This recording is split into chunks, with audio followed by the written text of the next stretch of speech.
Inggris, dia bikin garis seenak jidatnya, dia bikin garis itu. Hari ini ada masalah garis perbatasan sama Malaysia, mau perang, dan bagi kita tidak ada masalah, dan kita harus siap untuk perang. Kita tidak niat mengancam siapa, tapi selalu mereka ganggu kita. Kami akan bertindak. Panglima TNI, pasukan TNI, komandan-komandan brigade, komandan-komandan batalion harus memimpin dari depan.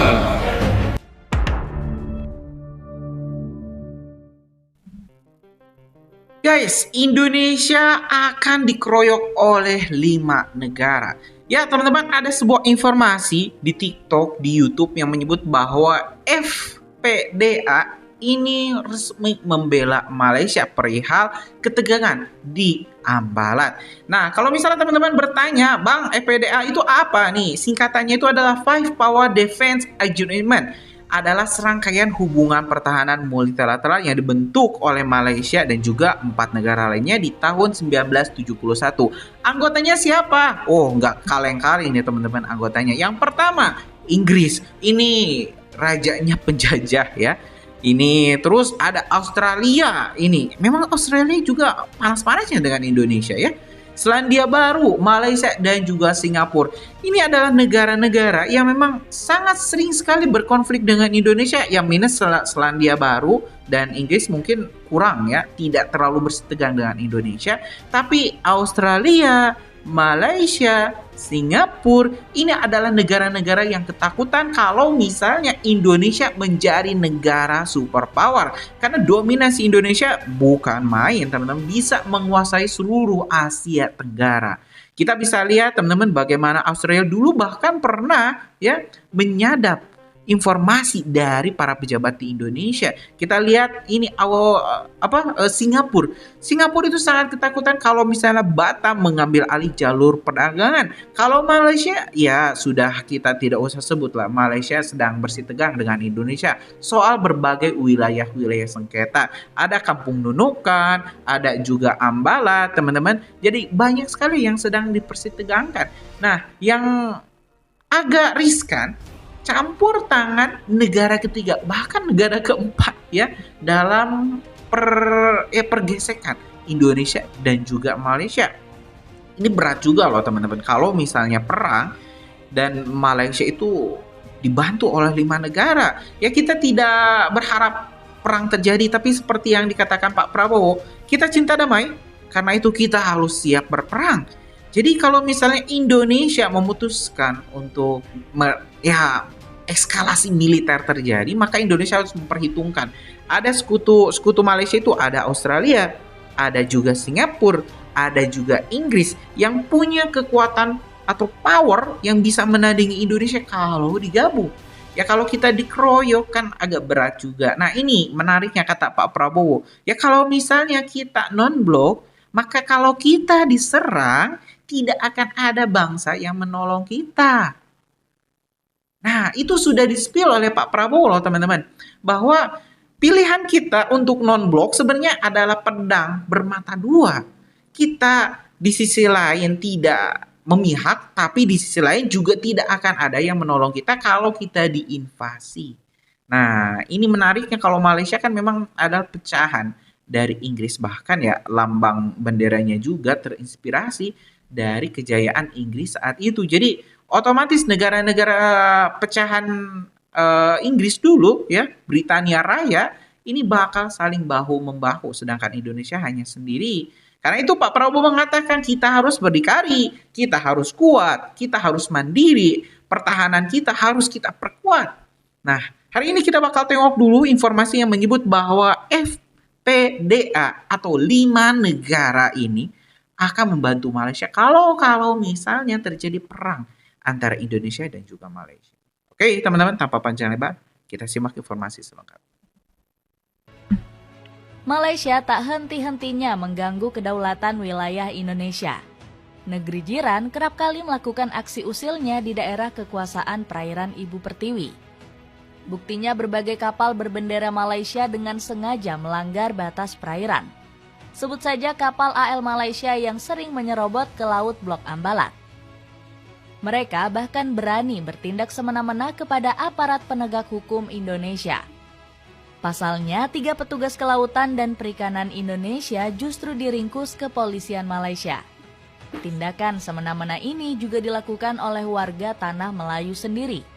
Terbukti kapal nelayan Malaysia terang-terangan masuk ke perairan Indonesia di Selat Malaka pada 2019 silam. Bahkan warga Malaysia nggak pernah mempedulikan dengan kedaulatan laut Indonesia. Sebab pada November lalu, kapal Malaysia secara bebas berkeliaran di perairan Batam. Kapal ini dicurigai ingin mengeruk kekayaan alam dari Indonesia. Kabarnya kapal ini dibekali dengan teknologi yang bisa mengisap pasir laut. Gak heran warga Indonesia geram dengan tindakan semena-mena negeri jiran. Mereka mendesak Malaysia menghormati kedaulatan perairan Nusantara dan menghentikan aksi usilnya. Ditambah lagi, keusilan negeri jiran ini juga membuat TNI resah. Pasalnya mereka mengancam melakukan penindakan tegas jika kapal-kapal negeri jiran terus usil masuk ke perairan Indonesia. Penindakan tegas menangkap kapal bendera Malaysia. Tindakan tegas TNI kepada kapal Malaysia yang usil bukan omong kosong belaka. Pihak militer tanah air nggak mau kedaulatan bangsa terus diremehkan oleh negara tetangga. Buktinya TNI Angkatan Laut menindak tegas kapal nelayan Malaysia yang nekat menembus perairan Indonesia. Tindakan nyata TNI ini nggak heran membuat negeri jiran lari terbirit-birit. Kapal ini bahkan sempat melakukan penangkapan ikan secara ilegal sebelum diringkus pihak keamanan. Bukannya menyerahkan diri, kapal berbendera Malaysia ini berupaya kabur dari TNI. TNI AL harus bekerja ekstra keras meringkus dengan memberi tembakan peringatan ke udara. Namun segala upaya negeri jiran mengelak terciduk itu justru menjadi sia-sia. Tentara Indonesia berhasil menghentikan kapal ikan tersebut dan menggeledah seisi kapal. Bahkan kapal ikan berbendera Malaysia itu terancam ditenggelamkan. Alasannya karena Prabowo geram dengan penyelundup dari negara tetangga. Belum lagi Indonesia pernah menenggelamkan kapal asing ilegal saat masih dipegang Susi Pujiastuti. Ex-Menteri Kelautan dan Perikanan ini tercatat telah meledakkan lebih dari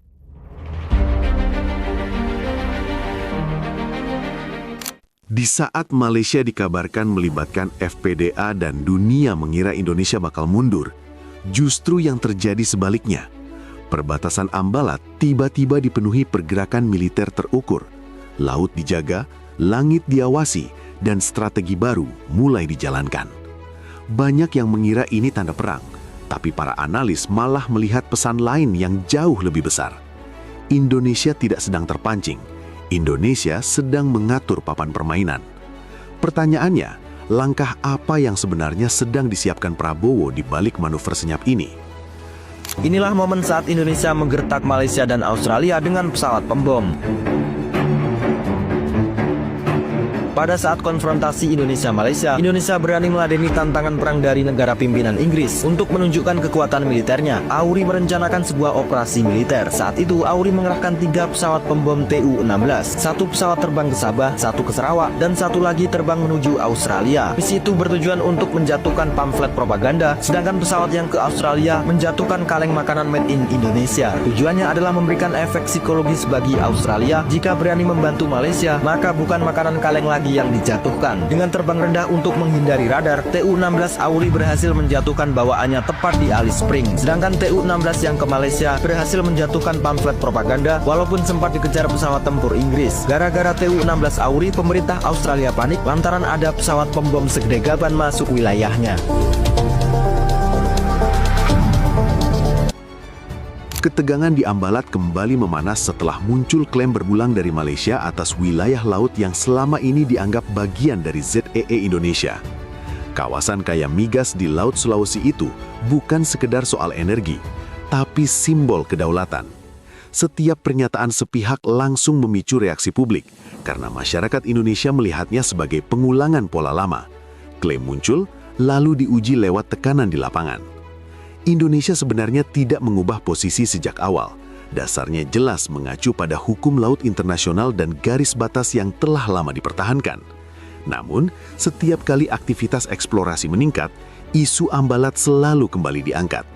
Banyak pengamat menilai ini bukan kebetulan, melainkan strategi negosiasi yang dimainkan di ruang publik agar posisi tawar terlihat lebih kuat sebelum perundingan dimulai.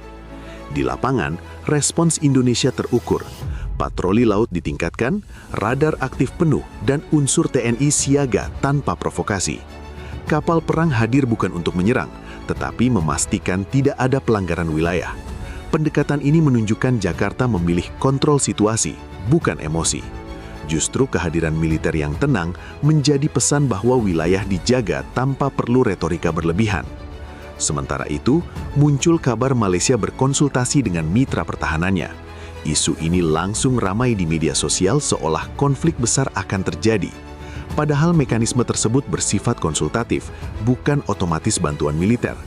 Banyak analis melihat narasi eksternal justru lebih keras di publik dibanding komunikasi resmi kedua negara yang tetap membuka jalur diplomasi. Namun di balik suasana yang terlihat biasa itu, Indonesia ternyata tidak hanya menjaga. Ada perubahan pendekatan yang mulai disiapkan dan perlahan mengubah arah permainan. FPDA itu adalah gabungan dari kekuatan militer 5 negara sekaligus. Ada Selandia Baru, ada Australia, kemudian ada Singapura, ada Malaysia di sini, dan kemudian ada Inggris di luar sana. Jadi Inggris itu mereka semua. Nah, itu yang pertama ini mengepung Indonesia, bayangin dari sini. Nah, kemudian ada satu lagi yang namanya itu adalah AUKUS, Australia, Amerika Serikat, Inggris. Ke sana jauh. Ini juga benar-benar mencaplok, mengerumuni Indonesia. Dan ada satu lagi EDCA. Nah, ini dan Amerika Serikat. Jadi Indonesia itu sebenarnya dikepung oleh kekuatan-kekuatan yang cukup mengerikan. Kekuatan militer yang menganggap Indonesia ini sebagai sebuah ancaman. Tapi sekali lagi, ini tidak memberikan ancaman apapun bagi Indonesia selama dunia baik-baik saja. Tapi ketika sekarang ada kekuatan besar di Cina, di sini, nah, dan Amerika Serikat itu tidak mau si Cina ini menjadi sangat besar, maka Amerika Serikat berpotensi mulai menyerangnya dari sini. Nah, ketika serangan terjadi di sini, maka wilayah-wilayah ini itu akan mengirimkan pasukannya semuanya ke sini. Artinya apa? Wilayah Papua ini terancam karena Australia harus menggabungkan diri dengan Filipina. Maka Papua harus diduduki oleh AUKUS. Begitupun untuk bisa menyerang Cina, maka Australia dan Selandia Baru itu harus menguasai Australia agar dia bisa menggabungkan kekuatan yang ada di sini. Maka Indonesia itu sebenarnya sangat-sangat terancam karena wilayah Sumatera dan wilayah Papua itu benar-benar menjadi wilayah strategis yang harus dikuasai oleh AUKUS dan FPDA kalau mereka mau menyerang Cina di sini. Yang pertama saya jelaskan itu adalah FPDA. FPDA itu apa? Gabungan dari 5 negara yang kekuatan militernya disatukan yang menganggap bahwa Indonesia itu adalah ancaman. Yang pertama itu adalah Inggris, kemudian Malaysia, kemudian Singapura, kemudian Australia dan Selandia Baru. Ini adalah negara-negara yang mengepung Indonesia. Nah, mereka mempersatukan kekuatan militernya untuk bisa mengurung Indonesia. Kalau Indonesia macam-macam, kalau Indonesia misalkan bangkit kemudian membesar, maka mereka itu akan benar-benar menyerang Indonesia dari 5 sisi sekaligus.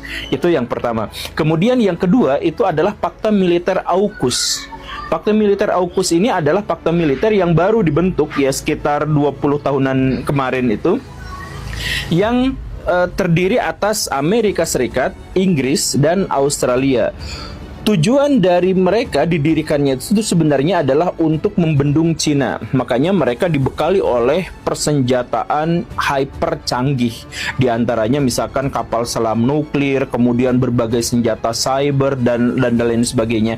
Tapi itu markasnya di mana? Di Australia. Jadi kalau misalkan kita melihat peta Indonesia, itu Australia benar-benar menggenggam kekuatan-kekuatan militer yang mengepung wilayah Indonesia. Sebenarnya ada satu lagi namanya EDCA. Itu adalah perjanjian militer antara Filipina dengan Amerika Serikat. Tapi ini belum menjadi sebuah fakta militer. Betapapun itu, sebenarnya ini juga cukup berbahaya karena Amerika Serikat sebenarnya memiliki perjanjian dengan Filipina yang membuat mereka itu bisa menempatkan pasukannya kalau mau di sekitaran wilayah itu. Ketika isu FPDA mulai ramai dibicarakan, banyak yang mengira Malaysia sedang menyiapkan dukungan militer besar. Narasi Ya, teman-teman, sudah kita simak informasi lengkap terkait ya keterlibatan FPDA. Kalau misalnya ya terjadi konflik antara Indonesia dan juga Malaysia. Tentu teman-teman ini kita tidak diharapkan terjadinya konflik apalagi ya perperangan secara langsung. Mudah-mudahan ya orang-orang Malaysia, para pejabat-pejabatnya, ekstremis-ekstremis Malaysia ini sadar bahwa ya tidak ada untungnya kalau misalnya mau berperang dengan Indonesia, yang ada hanya merugikan kedua negara. Nah, gimana menurut kalian teman-teman? Punya pendapat lain nggak? Coba tulis di kolom komentar, kita bakal diskusikan. Terima kasih teman-teman. Lanjut di video selanjutnya. Assalamualaikum warahmatullahi wabarakatuh.